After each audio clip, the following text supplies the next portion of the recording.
You do not have to accept wobbly legs, slow stairs, and getting up out of a chair in 2 tries as just part of getting older. For a lot of people, the fastest lever isn't a new exercise routine, it's what's actually reaching the muscle in the first place. And after 60, 3 specific nutrients quietly fall short in most people's diets in a way that shows up almost exactly as weak, unsteady legs. A quick note before we start. This channel is for general education, not medical advice, and we're not your doctor. Nothing here is a prescription, and if you take any medication, always check with your doctor or pharmacist before adding a new supplement, since some of what we're about to cover can interact with common prescriptions. With that said, we're a research desk. We read the actual studies in geriatric and nutrition journals and translate them into plain language, the why, not just a headline. Stay with us. For number 1, it's the one most doctors mention least, and the evidence behind it for leg strength specifically is stronger than people expect. Before we go further, tell us your age and what state you're watching from in the comments. We read every one, and it shapes what we cover next. Here's what almost nobody explains clearly. Muscle isn't just tissue that gets weaker from disuse. It's tissue that depends on a constant supply of specific raw materials to rebuild itself every single day, and after 60, the body gets measurably less efficient at absorbing several of them, even when the diet hasn't changed much at all. Picture your leg muscles like a construction crew rebuilding a wall a little bit every night while you sleep. The crew doesn't need more hours. They need the bricks, the mortar, and someone directing the work to actually show up on the truck. When those specific materials run short, the wall doesn't collapse all at once. It just quietly rebuilds a little slower and a little weaker each night, until one day climbing the stairs feels different than it used to. That's the frame for everything on this list. Not take more vitamins, but these 3 specific shortages are common after 60. They're measurable with a simple blood test, and correcting them is one of the few things research shows can meaningfully move the needle on leg strength at this age.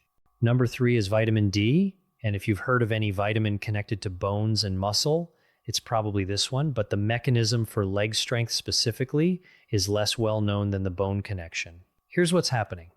Vitamin D receptors exist directly on muscle fiber tissue, not just in bone, and your body needs vitamin D to properly build and maintain fast-twitch muscle fibers, the specific fibers responsible for quick, stabilizing movements, like catching your balance when you stumble. Picture vitamin D like the site supervisor at that construction site from before. Without someone directing where the materials go, the crew can have plenty of bricks and still build inefficiently. A study published in the Journal of the American Geriatric Society found that older adults with low vitamin D levels had measurably slower chair stand times and weaker grip strength compared to those with sufficient levels, and separate research published in a Cochrane systematic review found that vitamin D supplementation in deficient older adults was associated with a modest but real reduction in fall risk, falls being, of course, one of the most serious downstream consequences of weak legs in this age group. The catch is that this only helps if you're actually deficient to begin with. Vitamin D levels vary enormously by how much sun exposure someone gets and where they live, which is exactly why guessing isn't useful here. The practical step: ask your doctor for a simple blood test. At your next visit, it's inexpensive and widely available, and let the actual number guide whether supplementation makes sense for you rather than assuming. Number 2 is vitamin B12, and this is the one that surprises people most because the connection runs through the nerves, not the muscle itself. Here's the mechanism. Your leg muscles don't move on their own. They move because nerve signals travel from your brain down through your spinal cord and out to the muscle, telling it exactly when and how hard to contract. B12 is essential for maintaining the protective coating around those nerves, called myelin. Think of myelin like the insulation on an electrical wire.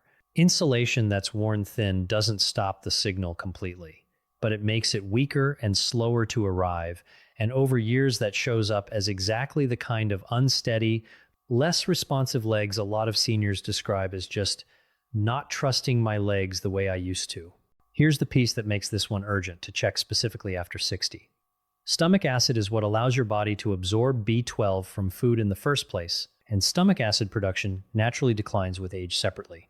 A very common medication class, proton pump inhibitors, taken for acid reflux, further reduces stomach acid and B12 absorption as a documented side effect. Research published in the American Journal of Clinical Nutrition has found B12 deficiency is present in a meaningful percentage of adults over 60, with some estimates in the range of 1 in 10 to 1 in 5, depending on the population studied.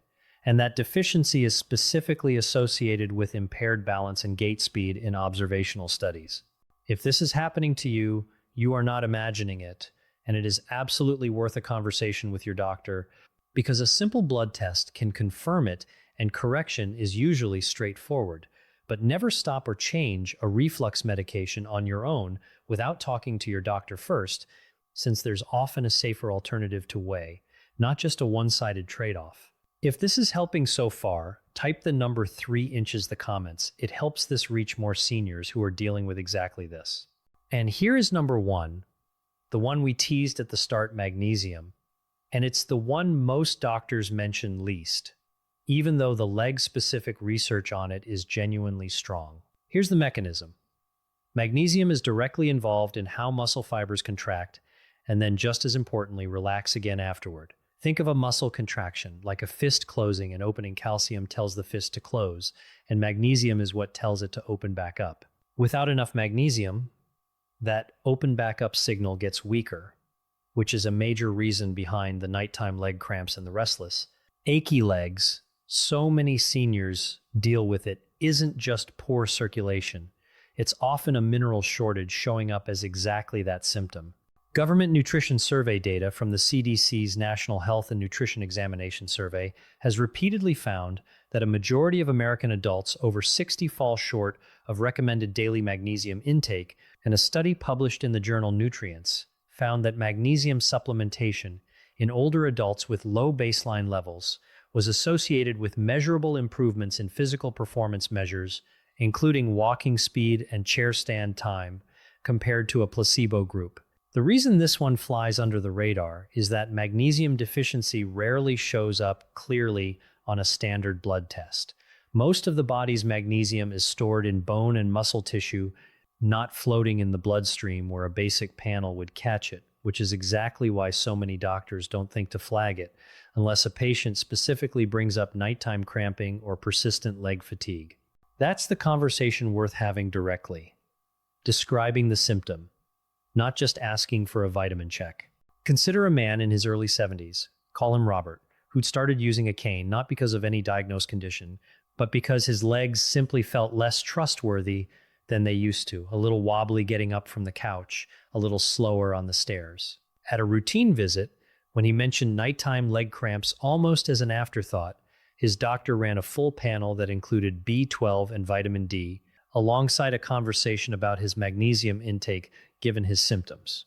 His B12 came back low, likely tied to a reflux medication he'd been on for years, and his vitamin D was also below range. Over the following months, with his doctor's guidance on correcting both, along with adding magnesium-rich foods to his diet, Robert's cramping eased and his balance noticeably improved. Nothing happened overnight, and it wasn't a miracle. It was 3 specific correctable shortages that had been quietly working against him for years. So here's why these 3 work together rather than separately. Vitamin D directs the muscle-building crew. B12 keeps the nerve signals reaching the muscle clearly, and magnesium lets the muscle actually contract and relax the way it's supposed to. Weak legs after 60 are rarely just aging in some vague, unfixable sense very often. They're a specific, measurable, correctable shortage in one or more of these 3, and a simple blood panel at your next appointment can tell you which one, if any, applies to you. Tonight's plan, in one sentence: bring this list to your very next doctor's visit and ask specifically about testing your vitamin D, B12, and magnesium status, not a generic check my vitamins, but these 3 by name. Before you go, which of these 3 surprised you the most? Tell us below. Your answer might be exactly what helps someone else decide what to ask their own doctor about. And if this explains something your own doctor never had the 10 minutes to walk you through, Send it to someone in your life who's started relying on a cane or a railing more than they used to. It costs nothing, and it might be the nudge they need. One more thing before we close, because it matters as much as anything else here. Never start a new supplement without checking with your doctor or pharmacist first, especially if you take blood thinners, heart medication, or anything for reflux. Some of these can interact, and your doctor needs the full picture. We've covered what to add, but there's a common bedtime habit that's quietly draining magnesium out of the body faster than most people can replace it, and that's exactly what we're covering next. Watch that one right after this.